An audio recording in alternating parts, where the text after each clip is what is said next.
예, 어제 아침 6시 30분에 괴산댐이 수문을 다 열었는데도요, 막 상류에서 흘러내리는 이 물 때문에 저도 처음 들어본 용어인데 그 물이 이 괴산댐 그 너머로 넘쳐 흘렀다고 합니다. 예.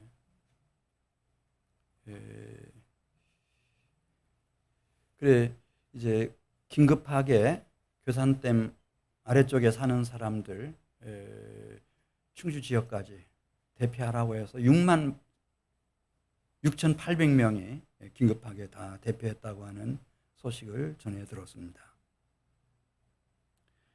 예, 정말 비가 연일 너무 많이 내렸습니다.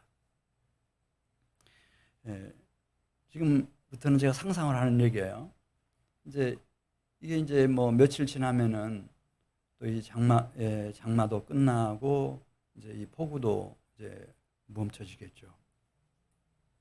근데 어떻게 물이 얼마나 비가 많이 왔으면 이걸 원류라고 하는데 수문을 다 열어 젖혔는데도 그 물이 넘쳐 흘렀을까? 그래서 서울에 사는 어떤 분이 그래도 그렇게 오래전에 세워진 댐이 참 어떻게 용하게 그걸 잘 견뎌냈을까 생각하면서 이제 외아들인 고등학교 1학년짜리 아들을 태우고 우리 한번 괴산댐을 한번 가보자. 아주 이제 서울에서 내려왔어요. 그러니까 지금이야 막 황토물이 가득하지만은 이제 그때가 되면은 뭐 우리가 예상할 수 있는 것처럼 원래 이제 괴산댐 모습을 이제 회복할 겁니다. 괴산댐은 저 속리산으로 막 연결되는 산맥 속에 있는데 명산이 35개 있다고 그래요. 얼마나 푸르고 좋은 환경 속에 있는지. 그러니 이제 얼마 지나고 나면 얼마나 물이 푸르겠어요. 게다가 이제 7월, 막 8월 이렇게 넘어가면은 이게 푸르다 못해서 너무 맑으니까 물이 주변 산에 있는 그 나무, 숲을 이걸 그대로 비춰가지고 이게 녹색 호수로 변해버린답니다. 그래 아버지가 아들을 태우고 이제 댐 위에 내려놓고 주차장이 아래에 있으니까 댐 아래에 있으니까 주차를 하고 또 화장실도 들리고 그렇게 해서 이제 댐 위로 올라왔습니다. 댐을 보기 위해서 제일 먼저 찾는 건 누구였을까요? 아들을 찾겠죠. 아들이 어디가 있나 잘 보이지 않습니다.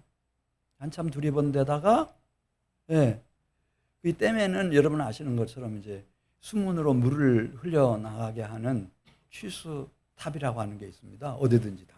제일 전망 좋은, 제일 중요한 댐 가까이에, 수문 가까이에 취수탑을 딱 마련해 놓는데 그 취수탑을 걸어가지고 그 난간에 서 있는 겁니다.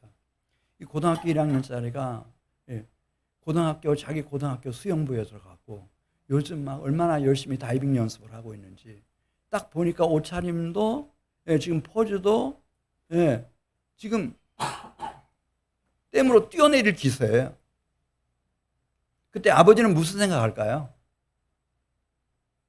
저게 사춘기 때도 그렇게 속을 썩이더니 여기까지 와가지고 야, 참 못 말린다 못 말려 그렇게 하겠어요? 그렇게 하지 않죠. 아버지는 온 힘을 다해서 아들이 서 있는 취소탑 난간을 향할 겁니다. 큰 소리로 온 힘을 다해서 아들아 부를 겁니다. 안 돼! 여러분 취소탑에는요 지금 막 상류에서 계속 물이 흘러내려오니까 수문을 계속 개방할 거 아니에요. 그러면은 그 수문으로 나가는 물이 취소탑 밑으로 막 소용돌이를 치면서 막 빠져나가는 거거든요. 거기에 뛰어들면은 우리 교회 119 구조대원들 계시지만 그분들한테 직접 물어보세요. 그 구조 가능해요? 어디에 있는지도 못 찾아요. 지금 하나님에 대해서 오늘 본문에서 말씀하고 있습니다. 아모스 3장 6절에 있는 말씀 보면 태초에 하나님이 천지를 창조하셨어요. 그러고 난 이후 에덴 동산에서 아담과 하와가 너무 배은망덕하게 행했죠. 하나님의 말씀을 불순종하고 반역했습니다. 타락했습니다. 하나님을 떠났습니다. 그 이후 하나님은 무슨 일을 하고 계실까? 정 떨어져서 멀리 떠나 계시겠지 우리 생각할 수 있습니다. 그러나 그게 아니고 오늘 3장 6절에 있는 말씀처럼 아버지가 아들을 부르는 그 심정, 창조주이시며 사랑이신 아버지 하나님이 우리를 향해서 가지고 계시는 마음 그대로입니다.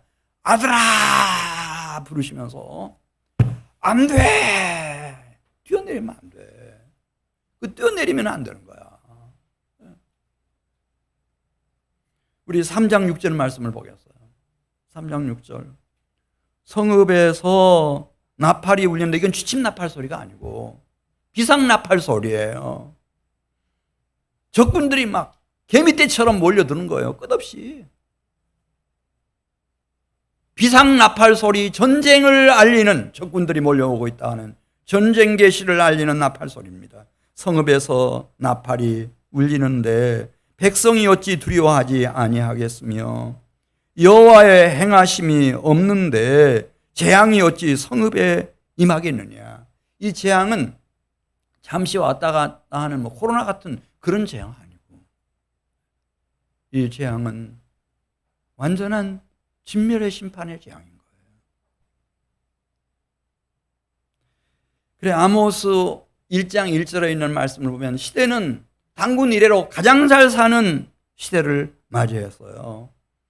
남유다는 우시아 왕이 통치하고 북이스라엘은 여로보암 2세가 통치를 하는데 지금까지 이렇게 외교를 잘하고 이렇게 경제적으로 윤택하고 정치를 잘하고 이렇게 군사력이 막강하고 영토가 넓게 하맛에서부터 사해바다 북쪽까지 다 누려본 때가 한 번도 없었어요.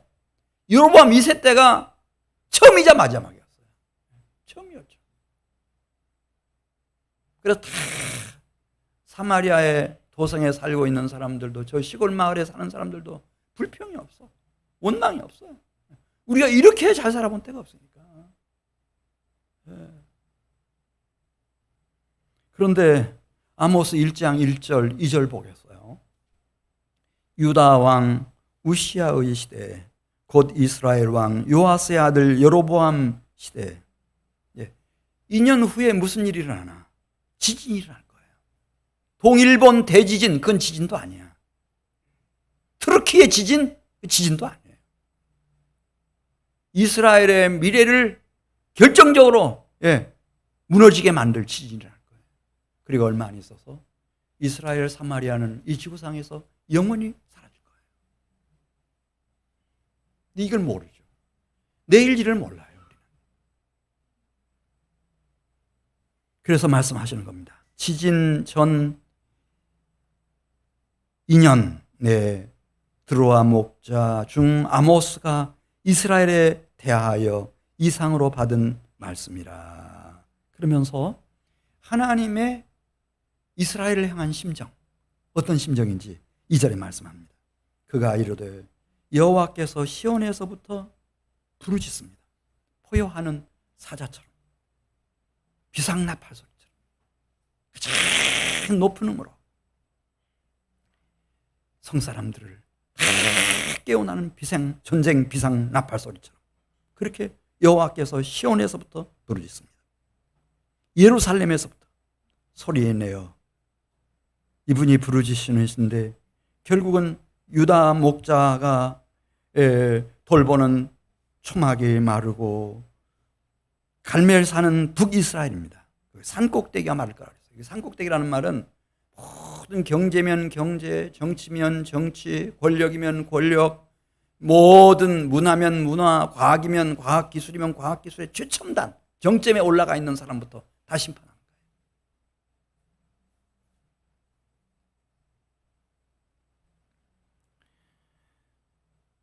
아모스 3장 7절 가서 보겠습니다. 아모스 3장 7절. 그런데 감사한 것은 하나님이 이 세상에는 아모스처럼 남은 자가 있습니다. 남은 자.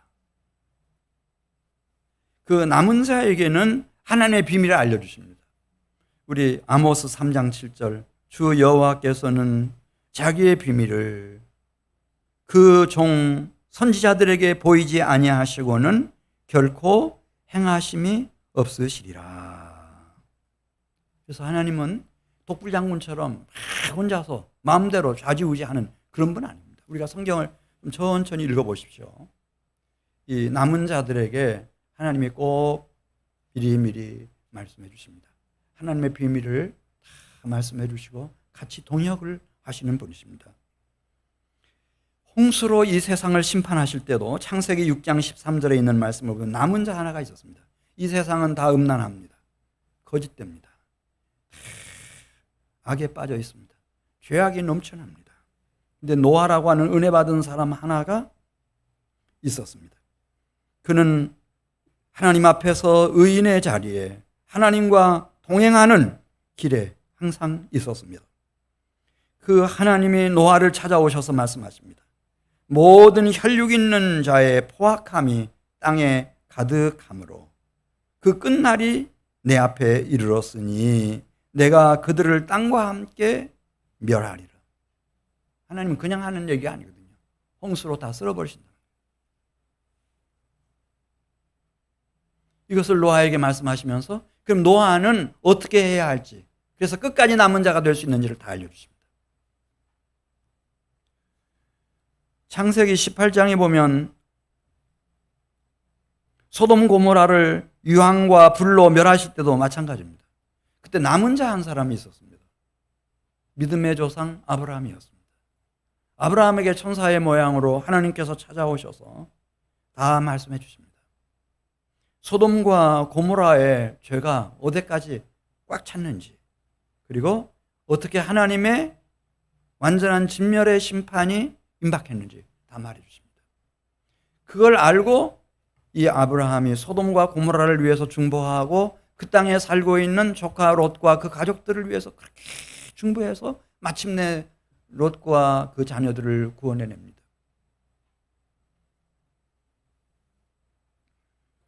에스겔 4장 7절 이하에 있는 말씀을 보면은 이 유다 백성들, 시온 백성들에 대한 얘기입니다. 그들은 굳게 믿었습니다. 이런 식으로 우리 교회 다니니까 안전하다 이렇게 생각하는 것처럼 우리는 시온 백성이니까 아무 문제가 없다.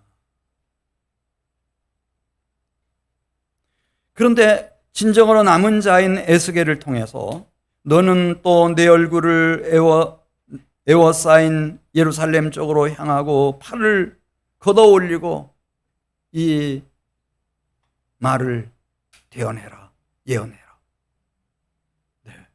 어떻게 하나님이 유다와 예루살렘을 심판하실 것인가? 너희는 이것이 여호와의 성전이라, 여호와의 성전이라, 여호와의 성전이라 하는 거짓말을 믿지 말라. 오직 너희 길과 행위를 바르게 하라.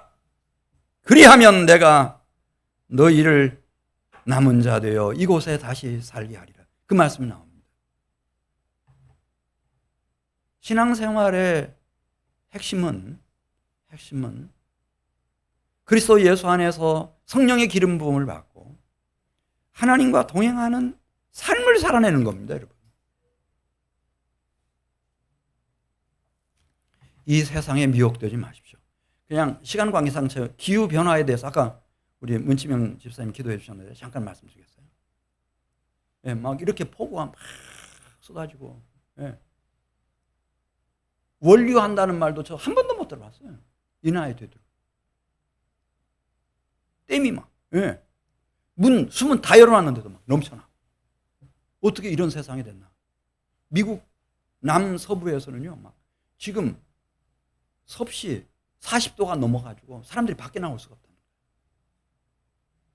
또 막 가뭄이 들기 시작하면 막 감당할 수 없이 가뭄이 들고, 이게 다 온실가스, 이산화탄소 때문이에요. 만일 산업혁명 이후에 사람이 잘 살게 됐다고 해서 막 자동차도 굴리고 뭐 엄청나게 풍족하게 사는 것 같지만은 근래에 와서 그걸 깨달았어요. 이렇게 해서 만일에 우리가 가정에서 또 자동차에서 공장에서 인간의 탐욕 때문에 배출해내는 CO2, 이산화탄소 양이 늘어나게 되면 어떻게 될까? 미래학자들이, 기후학자들이 다 공통적으로 하는 얘기예요. 지금 우리가 21세기지 않습니까? 21세기가 끝날 때까지 만일 평균 기온이 3도 상승하게 되면 이 지구상에 살아가는 모든 생명체의 50%가 사라진답니다. 그래서 기후협약이라는 걸 맺어가지고 선진국들부터 시작해서 우리가 어떻게든지 3도를 넘기지 말고 2.7도에서 한번 맞춰보자. 지금 그거 하고 있습니다. 자, 지금 가상입니다. 그걸 잘 지키지 못해서 막 4도 막 이렇게 올라가가지고 언젠가 6도에 도달하게 되면 어떻게 되나? 우리 인간이 굉장히 강한 것 같죠, 여러분? 지금 하나님이 다 에덴 동산처럼 조정해 놓은 이 땅 위에서 우리가 함부로 그 탐욕을 쫓아 살다가 6도를 높였다? 그러면 이 지구상에 있는 모든 생명체가 전멸된답니다. 다 소멸된다는 거예요.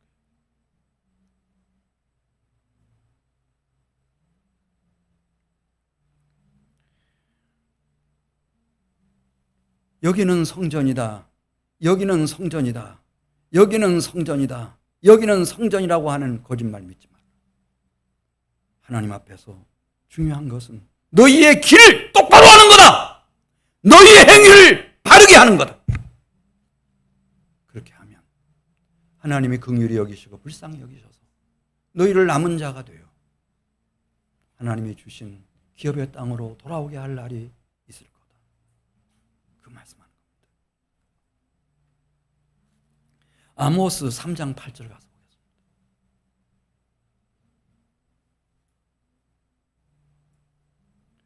아모스 3장 8절입니다. 사자가 부르짖은즉 누가 두려워하지 아니하겠느냐.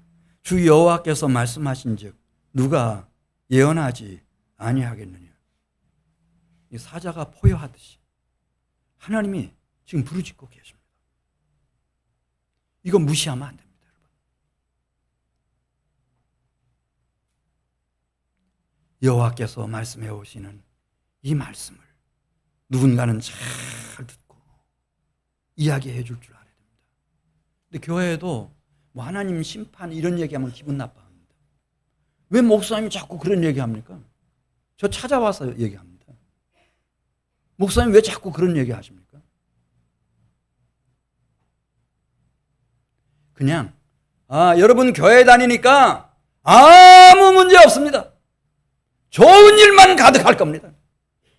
무슨 행동을 하고 죄를 지어도 여러분은 반드시 천국 갑니다. 왜? 교회 다니니까, 여기가 성전이니까, 성전이니까 그런 거짓말 믿지 말라 이거예요. 길을 바르게 하라는 거죠. 개인부터, 우리 가족부터, 우리 한민교회부터, 한국교회부터 길을 바르게 해라. 행동을 똑바로 하라 이거예요. 이 삶이 중요하다는 거예요. 실제로 그리스도 예수 안에 있어야 되고 성령의 기름 부음 속에서 하나님과 동행하는 삶을 살아내야지. 우리 기독교는 미신 아니에요. 맹신도 아니에요. 삶이죠.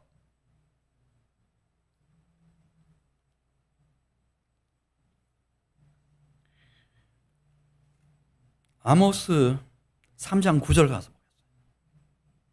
아무리 이스라엘 백성이라 하더라도 도성에서 굉장한 실력을 갖고 엄청난 성공을 한 사람이라 하더라도 심판을 피해갈 수는 없다는 거예요. 이걸 아모스가 얘기하는 거예요. 하나님을 알아요. 하나님은 공의의 하나님이시거든요. 거룩한 하나님이셔요. 그분이 가장 가증히 여기는 것이 죄거든요. 그래서 3장 9절 같이 읽어요. 블레셋 아스돗의 궁궐 들과 애굽 땅의 궁궐들에 선포하여 이르기를 너희는 사마리아 성으로 오라는 거예요. 와서 이 성 중에서 지금 얼마나 큰 요란한 일이 일어나고 있고, 가난하고 연약하고 힘없는 사람들이 학대당하는지를 똑똑히 보라는 거죠. 똑똑히 봐라. 그 다음에 또 한 가지.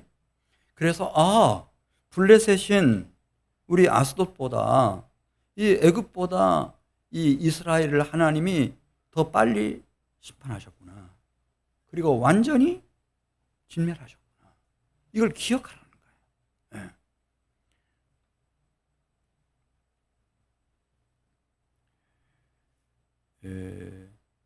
여러분, 이 세상에는 이 거짓이 없을 것 같죠. 너무 거짓이 많아요. 속임수가 많아. 이게 속임수라는 것이 이제 첫째는 밖에서부터 나에게 들어올 수도 있어요. 예를 들면 여호수아와 이스라엘 백성들이 여리고성을 함락했어요. 아이성도 완전 정복했습니다. 그때 기브온 사람들이 찾아왔어요. 찾아와가지고 막 하나님을 찬양해요. 이스라엘의 하나님, 여호수아의 하나님 대단하시다. 우리는 그것을 이미 다 들어서 알고 있다. 애굽에서 하신 일, 바로와 그 군사들을 홍해바다에 심판하신 일이며, 그리고 요단강 동편 땅 이스라엘 백성들을 대적했던 나라들을 하나님이 어떻게 진멸하고 심판하셨는지 우리 다 들어서 알고 있다. 우리도 그 하나님 섬기고 싶다. 우리는 먼 곳에서 왔는데 평화조약을 맺어주면 우리는 여호수아 당신과 당신의 백성들과 함께 원팀이 돼서 어떤 유익이든지 유익하게 하는 일만 우리가 움직이지 절대 당신들에게 폐를 끼치지 않겠다. 그리고 당신들이 종을 삼으면 종노릇 할 것이고 노예를 삼으면 노예 노릇을 할 거다. 그러니까 그 중에 똑똑한 사람 하나가 아니 그대들의 표정을 보니 이 인근에 사는 사람들 같은데 왜 먼 곳에서 왔다고 하는가? 그러니까 증거를 딱 제시하는 거예요. 뭘 가방에서 꺼내 보이는데 빵을 꺼내 보여요. 이거 우리 집에서 나올 때 막 따끈따끈한 거 김이 모락모락 나는 그 빵을 싸가지고 왔는데 보시라. 그러면 다 돌려줘요. 만져보니까 막 딱딱하게 다 굳어 있고 곰팡이가 막 피어 있어요. 네. 그 다음에 자기들이 포도주 마시려고 목마르면 마시려고 음료로 담아가지고 온 가죽 부대 다 보여주는 거예요. 이거 봐라. 우리 새 가죽 부대에다가 담아가지고 여기까지 왔는데 이렇게 다 낡지 않았느냐. 이게 뭐 곧 터질 것 같다. 그렇게 먼 곳에서 왔다. 신발 보여주면서 입고 온 옷 보여주면서 이거 다 낡아가지고 금방 찢어질 것 같은데 우리가 진짜 먼 곳에서 왔다는 거예요. 그리고 그 모든 주민들이 모든 장로 지도자들이 평화 협정을 맺으면은 우리는 당신들이 요구하는 대로 다 협조하고 도와주도록 그렇게 만장일치로 결의하고 왔다. 그러니까 뭐 여호수아부터 시작해가지고 거기 모여있는 모든 대표 장로들이 다 오케이 그럼 우리 해주자. 우리가 목표하는 가나안 땅인데 먼 곳에서 왔다고 하니까 그 문제 안 된다. 그래서 평화협약을 딱 맺었잖아요. 그리고 하루 이틀 3일 지났을 때 알게 됐어요. 큰 산 너머에 기브온 사람들이 살고 있다는 걸 알았어요. 히위 족속들의 땅이에요. 다 그게. 그래서 여호수아가 부르지 않습니까? 왜 당신들은 거짓말을 해서 우리를 속였는가? 그러니까 얘기하는 거예요. 역지사지로 입장을 바꿔서 좀 한번 생각해 주십시오. 우리도 단 한 가지 소원밖에 없습니다. 이 목숨이 살고 싶어서 너무 살고 싶어서 어린 것들하고 그래서 어쩔 수가 없었습니다. 우리를 믿어주십시오. 우리는 당신들의 원팀이 될 겁니다. 가만 생각해 보니까 다 그 이해 가는 말 아니에요? 이런 거짓말들이요. 이 세상에 차고 넘치죠. 그래도 이런 다른 사람들로부터 우리에게 들려오는 거짓말은 정신 똑바로 차리고 잘하면은 이것을 좀 분별할 수 있겠는데 문제는 내 눈이 나를 속이는 경우예요. 이거 어떻게 하겠어요? 다윗이 왕궁 옥상을 거닐다가 황혼역이었어요. 구름 사이로 황혼빛이 확 비춰드는데 저만침 어느 집 뒷뜰에서 여인 하나가 목욕을 하고 있는데 얼마나 아름다워 보이는지 심히 예뻐 보였다 그랬어요. 이게 이제 히브리 어법의 최상급이에요. 지금까지 한 번도 보지 못한 그런 아름다운 모습을 봤어요. 봤어요. 봐요. 다른 사람 본 거 아니고 누가 봤어요? 내 눈으로 본 거예요. 이게 다윗을 속여요. 그래서 우리아를 죽이게 만들고 하나님을 진노하게 만들고 악령이 압살롬에게 들어가고 감당할 수 없는 시련과 환난이 닥치죠. 얼마나 많은 사람들이 죽고 내 눈 때문에 내 눈이 본 것 때문에. 이 세상이요 우리가 생각하는 것처럼 그렇게 단순한 구조로 되어 있지 않아요. 그렇게 만만하지 않아요.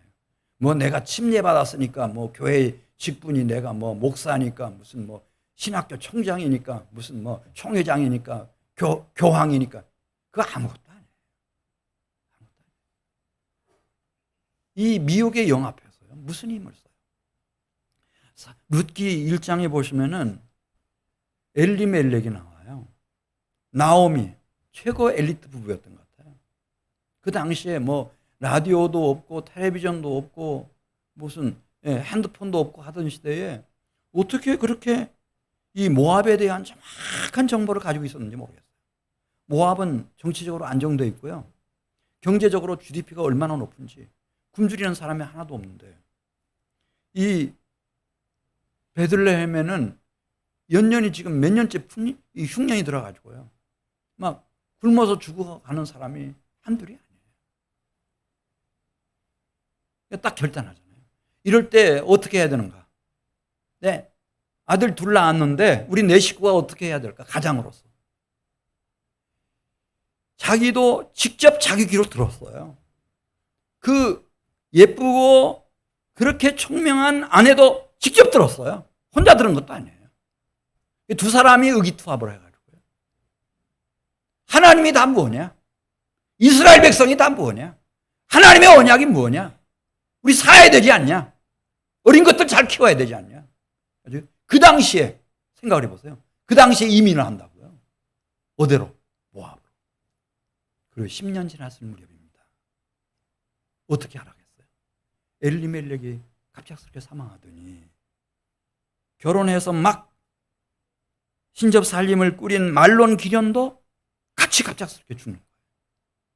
집안의 남자들 3명이 다 죽어버렸어요. 나오미 남겨놓고 다 죽어버린 거예요. 두 가부들과 나오미 남겨놓고. 뭐가 속이는가? 내 이 밝은 귀로 다 들었어요. 그리고 그건 사실이었어요. 그것이 10년 후에 어떤 일이 일어날 것인지를 참 이 하나님의 영역이 얼마나 크고 중요한지를 미처 생각을 못한 거예요. 내 눈이 나를 속이고 내 귀가 나를 속입니다. 내 마음이 나를 속여요. 사울 왕이 골리앗과 그 휘하의 군사들을 격파하고 기적같이 격파하고 귀환하는 중이었어요.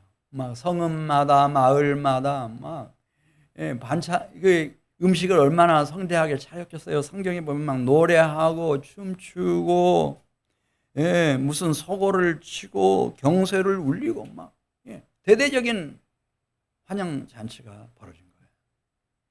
이 기분 좋게 지금 오다가 어느 마을 앞을 지나는데 여성들이 노래를 불러요. 무슨 노래인가 들어봤더니 이런 노래예요. 사울이 죽인 자는 천천히요. 이게 천천히라는 말은 이 성경 어법에서 셀 수 없이 많다는 뜻이에요. 그러니까 뭐 굉장히 이렇게 칭송하는 얘기죠. 그런데 다윗이 죽인 자는 만만이라. 천천히 많을까요? 만만이 많을까요? 만만이 많죠. 그 순간이었습니다. 너무 속이 상한 거예요. 아니 왕의 영광을 어떻게 이새의 자식 다윗에 그냥 똑같이 천천히요 이렇게 했더라도 기분이 썩 좋지는 않겠는데, 그래서 너무 노여워하고 있는데 그 다음날 악령이 덮쳐버렸어요. 누구를? 사울을. 그 순간부터였어요. 사울이 얼마나 좀 어두움에 갇힌 영혼이 됐는지 적이 누군지를 몰라요. 대적이 누군지를 몰라. 원수가 누군지를 몰라. 그러니까 온통 머리끝에서 발끝까지 한 가지 생각만 하고 있어요. 어떻게 이새의 자식 다윗을 제거할까? 이 생각만 하고 있는 거예요. 그러니까 왜 딸 미갈을 이렇게 신부로 보내가지고 다윗과 결혼하게 했는가 하면 그 목적이 하나예요. 누구 잡으려고? 다윗 잡아주려고. 자기 옆에 두고. 무섭죠. 근데 마지막 어떻게 끝나죠? 블레셋 군사들에 의해서 자신도 죽고 자식들도 다 죽고 완전히 진멸돼 버려요. 사울을 다른 사람이 속은 게 아니에요. 자기 마음이 자기를 속인 거예요. 구약에 보면 정말 그 당시에, 그러니까 한 지금부터 2700여 년 전에 어떻게 이런 외교 전문 학자가 있었는지는 모르겠어요. 근데 나와요. 요나서에 보면 요나였어요. 요나는 이 국제관계, 외교관계에 대해서 정확하게 읽고 있었고요. 자기 손바닥을 보듯이. 그다음에 아수르와 이스라엘의 관계에 대해서는 말할 것도 없어요. 그럼 만일 아수르가 망하면 이스라엘이 살고 이스라엘이 망하면 아수르가 산다고 하는 생각을 딱 가진 사람이에요. 그리고 하나님에 대해서도 깊은 신지식을 가지고 있었어요. 자신의 확신하는 신념이 있었어요. 그래서 마지막에 이런 얘기 쓰지 않습니까? 요나서 마지막 장에 주께서는 은혜로우시며 자비로우시며 노하기를 더디하시며 인애가 크시사 뜻을 돌이켜 회개한 사람에게는 재앙을 내리시지 아니하시는 하나님인 줄을 내가 알았다는 거예요. 이만한 신학적인 지식을 갖는다는 게 쉽지 않죠. 가졌다는 거예요. 그게 자기를 속였어요. 그래서 하나님이 니느웨로 가라, 동쪽으로 가라고 말하는데 요바로 가가지고 다시스로 가는 배에 오르죠. 물고기 밥이 돼서 죽을 뻔했어요. 아마. 왜 그렇게 됐나? 자기의 전문 지식, 자기의 확신한 신념이 자기를 속인 거예요.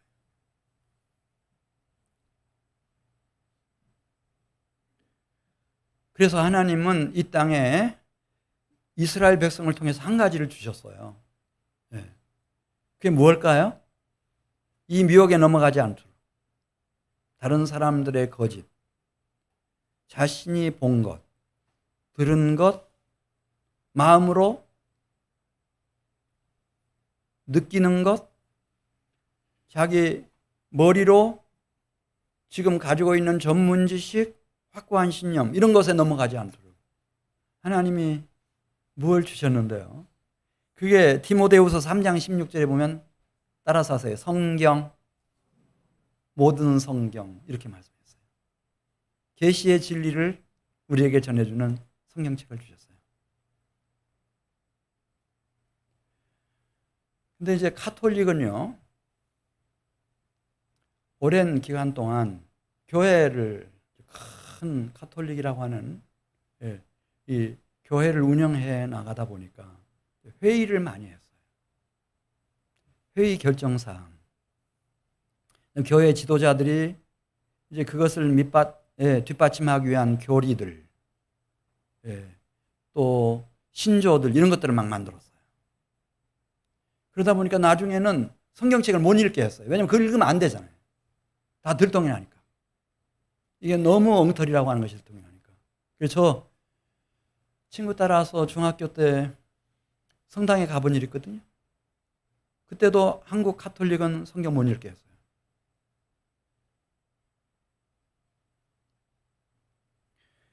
이제 프로테스탄트가 나오면서도 지금은 무엇을 중요하게 생각하는가? 그 다음에 이제 우리는 무슨 그 교회 전통이라든지, 뭐 회의 결정 사항이나 교황의 지시 사항 그런 것보다는 우리가 이렇게 교리, 하는 것을 중요하게 생각하고, 또 신조라고 하는 것을 중요하게 생각하고, 이 도그마, 이거 굉장히, 그래서 교단마다 교단 신학이 있고 교리가 있고 신조가 다 있어요. 다 비슷비슷한 것 같은데 그게 다 있어요. 근데 이 지구상에서 이 교주 없이, 교조라고 그러죠. 네. 교조 없이 뭐 칼빈이라든지 루터라든지 웨슬레라든지 그런 교주 없이 그냥 성령의 감동과 감화하심을 따라서 우리는 오직 한 가지의 권위, 그 권위 밑에 다른 걸 다 두겠다. 그게 뭐 교황의 지시사항이든 세계 종교회의 결정사항이든 어떤 교리든 어떤 신조든 도그마든 그 영감으로 계시되어진 진리, 성경의 권위를 능가할 수 없다. 이것을 확신하는 사람들이 전 세계에 모여서 일으킨 교단이 어떤 교단인지 혹시 아세요, 여러분? 잘 모르겠죠. 모르면 이제 침례교회 하다가 장로교회로 넘어가기도 하고 뭐 감리교회로 가기도 하고 다 우리 손 들고 우리 감리교회 갑시다 하면 다 가는 거지. 이게 침례교회예요. 미남 침례부터 영국, 독일, 전 세계에 퍼져 있는 성경. 그러니까 아무리 내가 뭐 굉장한 꿈을 꾸고 평생에 대단한 환상을 봤다 하더라도 우리 침례교 신앙과 신학에 의하면은 그것은 반드시 어디에다가 캐논인 성경 말씀에다가 비춰봐야 돼요. 그것 가지고 막 성경보다 다 자기가 더 권위 있는 것처럼 막 큰 소리 치고 나오면 안 돼요. 그러면 안 되는 거예요. 적어도 침례교단은 안 돼요. 모든 성경은 하나님의 감동으로 된 것으로 교훈과 책망과 바르게 함과 의로 교육하기에 유익하니 이는 하나님의 사람으로 온전하게 하며 모든 선한 일을 행할 능력을 갖추게 하려 함이라. 성경입니다. 성경.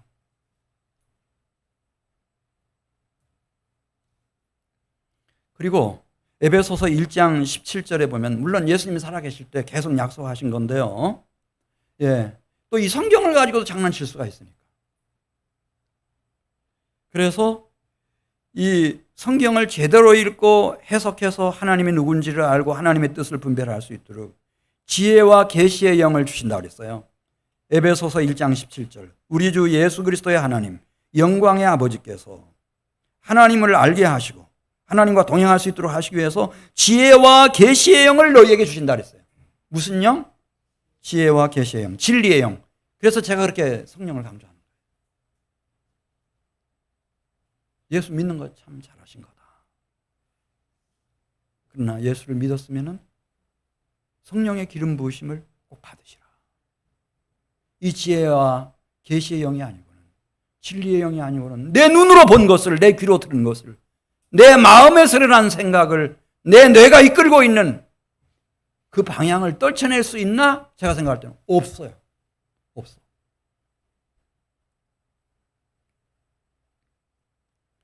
엘리야가 막 성령의 기름 부음을 받았거든요. 그랬더니 열왕기상 19장 15절 이하에 있는 말씀을 보면은 하나님의 산을 찾아갔을 때 세미한 음성이 들려오는 거예요. 여호와의 말씀이에요. 할렐루야. 뭐 크고 강한 바람도 아니고 지진도 아니고 엄청나게 세차게 타오르는 불길도 아니고 그 후에 세미한 음성이 들려오는 거예요. 그러면서 엘리야가 하나님이 주신 남은 생애를 무엇을 위해서 집중해야 되는지 3대 사역을 딱 말씀하시고 그걸 통해서 이 세상을 바꾸어 가실 것에 대해서 말씀하시는 거예요. 성령의 기름 부음을 받으면 이게 들려와요. 남은 자의 자리에 나를 머물게 하시고 그리스도 예수 안에서 그리고 나에게 이 여호와의 말씀이 들려와요. 성경을 읽을 때도 그 말씀이 들려오고요. 기도를 할 때도 그 세미한 음성이 들려오고요. 찬양을 할 때도 그 세미한 음성의 감동이 일어나고요. 목사님 설교를 들을 때도 졸다만 가지는 않아요. 이게 꼭 나한테 필요한 최소한 한마디 말씀은 있어요. 이게 세미한 음성이 들려와요. 이런 사람은 남아있는 사람이에요. 하나님 앞에 남아있는 사람들.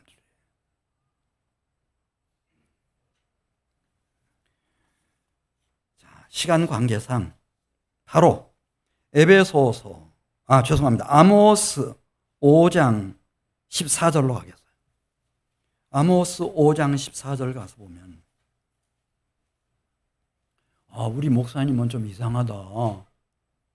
교회 다니고 믿음 생활하면 다 됐다고 얘기해야지. 왜 자꾸 이상한 소리 하냐. 예. 근데 제 얘기가 아니고, 아모스 5장 14절 보겠습니다. 너희는 살려면 그랬어요. 죽지 않고 살려면. 무엇을 구하라고 그랬죠? 악입니까? 거짓입니까? 음란한 행동입니까? 욕심입니까? 죄악의 향락입니까? 뭘 구하라고 그랬습니까?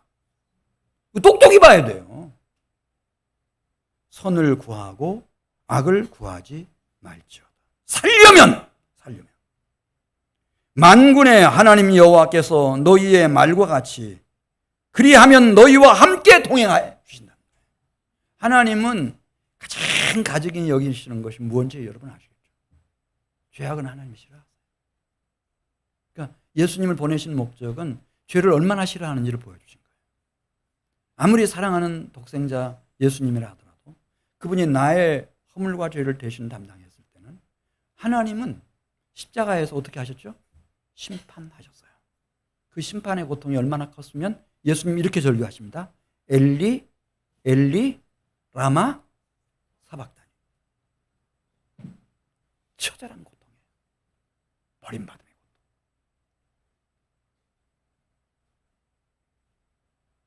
계속 보겠어요. 15절입니다. 너희는 악을 구하지 않는 정도가 아니고 악 소리만 나면 그것을 미워하고, 무엇을 사랑하라고 그랬죠? 세상을 사랑하는 것이 아니고 선을 사랑하며 성문에서 정의를 세울지어다. 만군의 하나님 여호와께서 그렇게 하면 혹시 요셉의 남은 자 되어 그 남은 자를 불쌍히 여겨주시는 은혜 받게 해주실 거다 그랬어요. 요셉의 남은 자. 요셉은 남은 자였어요. 형 10명이 불량 청소년이었어요. 문제가 이만저만 아니었어요. 못된 짓만 골라서 하는 거예요. 그런데 요셉은 그 틈에 끼지 않아요. 하나님 앞에 있는 거예요.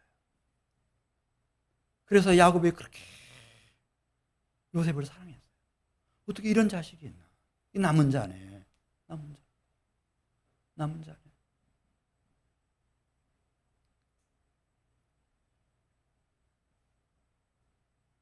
형들이 그를 노예로 팔아버렸어요. 그 잘난 척하고 의로운 척하는 게 너무 꼴보기 싫어요. 사실 죽일 수 있었으면 죽이고 싶었는데 노예로 팔아는 거예요. 그래 이제 애굽에 가니까 이제 한숨 돌렸겠죠. 야, 애굽은 이렇게 문명화된 나라고, 예, 그러니까 참 마음 편안히 살겠지. 근데 뭘요? 똑같아. 이 시대장 보디발의 아내가, 야, 이 주인 자격으로 나오는 거예요. 너 오늘 나하고 한 번만 동침을 하자는 거예요. 시대장이 아직 멀리 떠난 것 같아요. 출장 관계로. 너 오늘 밤 나하고 한 번만 동침하자. 그때도 노예가 주인의 말 안 들으면 그 당시에는 사형이에요. 죽어. 근데 그는 하나님 앞에 있었어요. 하나님 앞에서 이런 말을 하잖아요. 나 그렇게 할 수 없다. 그걸 도망쳐버리죠. 그를 잡아가지고 중상모략으로 남편을 선동해서 감옥에 가둬요. 근데 감옥에 있을 때도 그 감옥 생활을 보세요. 하나님 앞에 있어요. 죽을 때도 마찬가지예요. 죽을 때도요, 우리 생각에는 요셉 얼마나 바로 왕이 사랑하고 아꼈어요. 그리고 바로의 신하들이요, 아버지 야곱 장례식 치러준 거 보세요. 얼마나 성대하게 치르고 싶었어요. 큰 피라미드 만들어가지고 막, 예. 영원히 기념할 만한 그런 묘소를 꾸며주고 싶었을 거예요. 근데 요셉은 그거 딱 거부하잖아요. 하나님 앞에 있고 싶어서. 하나님이 우리를 이끄실 거다. 그때 나를 해골이라도 남거들랑 세겜 땅에 묻어다오. 그렇게 하나님 앞에 남은 자 요셉. 요셉의 남은 자, 요셉이 남은 자였던 것처럼 이 세상이 너무 크게 방종하고 있어요. 이 죄악의 물결이요, 이 장난 아니에요. 그러나 요셉의 남은 자가 되면 만군의 여호와 하나님께서 혹시 요셉의 남은 자를 불쌍히 여겨주실 거다. 불쌍히 여겨주실 거다. 이 겸손한 마음 가져야 돼요. 이거 있어야 돼요.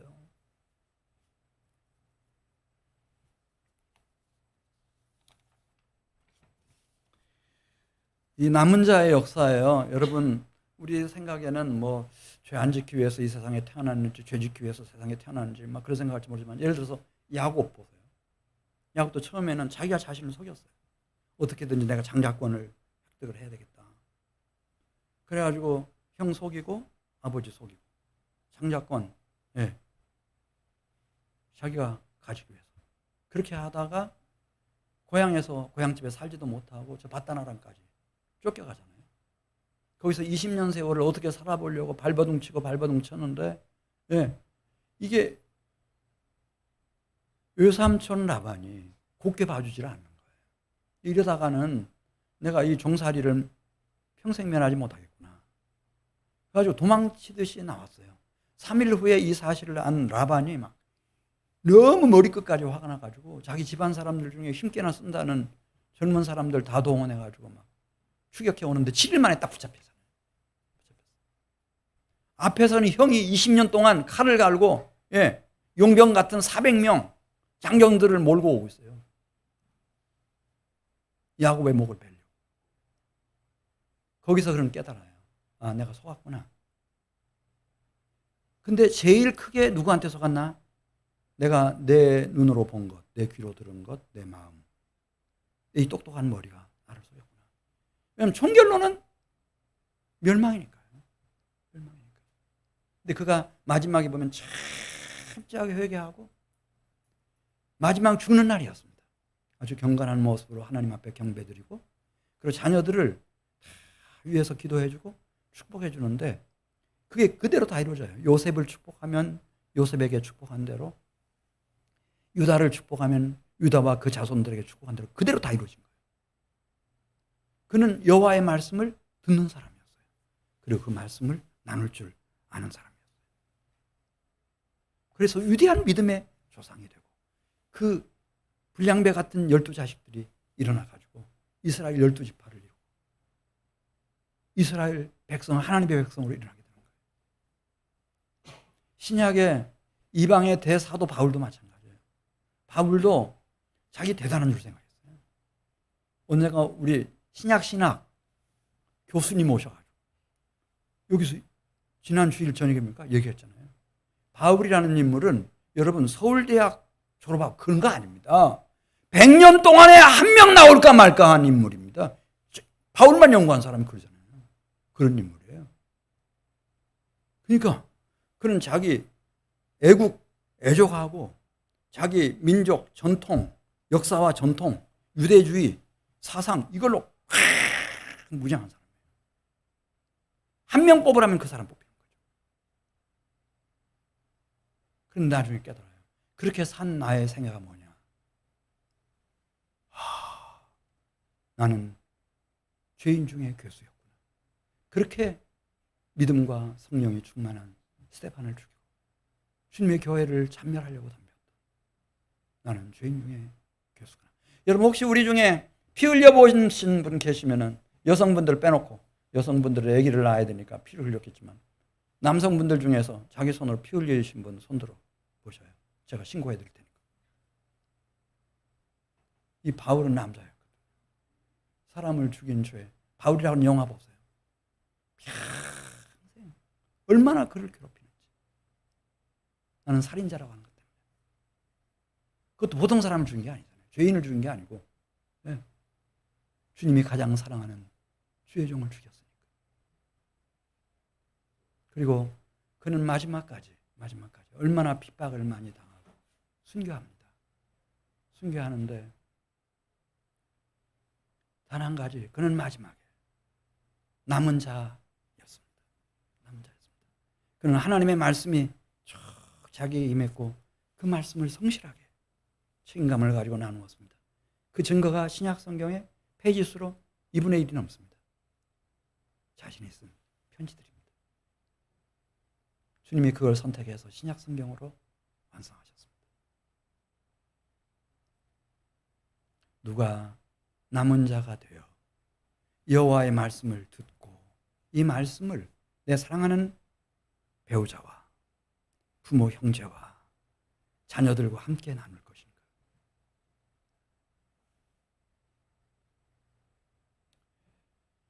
여러분, 지금 이제 여름 성경학교 이렇게 막 개최되고 수련회도 열리고 하는데 보조교사라도 한번 해보세요. 아가서에 그 말씀 나오잖아요. 왕인, 신랑이 될 사람이 신부가 될 사람에게 부탁해요. 그대가 내 곁으로 오고 싶다면 이렇게 하시라. 목자들 곁에서 양을 치라. 양이 없다면 염소 새끼라도 치라. 그러면 우리는 만나게 된다. 꼭 결혼하고 나는 그대의 신랑이 될 것이고 그대는 나의 신부가 될 거다. 양이 없다면 염소 새끼 여러분 쳐보셨어요? 얼마나 고집이 센지 몰라요. 이게 조금 키워놓으면 막 들여받는 거예요. 막 들여받아요. 주인 아들인지 주인집 아들인지도 모르고 막 들여받아요. 그렇게 힘들다 하더라도 양을 치라는 거예요. 양을 치. 그리고 다 양치는 사람들이었어요. 호세아부터 시작해서 그 바람둥이 아내 음란한 자식들부터 시작해가지고 이 베드로에게도 네가 나를 정말 사랑한다면 내 어린 양 먹이라고. 여러분들이 어떻게 하면 여호와의 말씀을 듣고 여호와의 말씀을 가지고 남은 자들을 가정 안에서 교회 공동체를 통해서 이 지역사회 속에 이 시대 속에 한 사람이라도 세워놓고 갈 수 있나. 그건 그냥 염소 새끼라도 한 마리 쳐보시기 바라요. 뭔 말인지 잘 모르시겠죠. 그냥 보조교사라도 하시는 거고 한번 해보는 거예요. 하나님이 나에게 주신 손자 하나 놓고라도 손녀 하나 놓고라도 주기도문도 가르치고 성경 찾는 법도 가르치고 찬송가도 가르치고 하나님의 놀라운 일이 꼭 일어날 겁니다. 우리 같이 기도드립니다.